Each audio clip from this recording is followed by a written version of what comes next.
బుచ్చిరెడ్డిపాలెం మండల అభివృద్ధి అధికారిగా రాజ్యలక్ష్మి బాధ్యతలు స్వీకరించారు.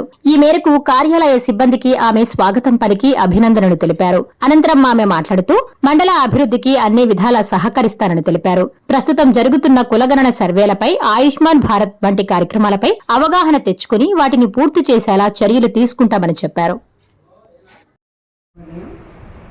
నేను ప్రకాశం జిల్లా ఇంకొల్లు మండలం నుంచి ఎలక్షన్ కారణంగా ఈ మండలానికి ట్రాన్స్ఫర్ అయ్యాను.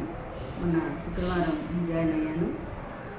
ప్రజెంట్ ఇప్పుడు జరుగుతున్న క్యాస్ట్ సర్వే కానీ, ఎన్పిఐ రిజిస్ట్రేషన్స్ కానీ, ఆయుష్మాన్ భారత్ కానీ ఇవన్నీ కూడా ఇక్కడున్న పరిస్థితుల దృష్ట్యా అవగాహన కల్పించుకొని ఈ మండలాన్ని అభివృద్ధి చేయడానికి పాటుపడతానని తెలియజేసుకుంటున్నాను. Thank you.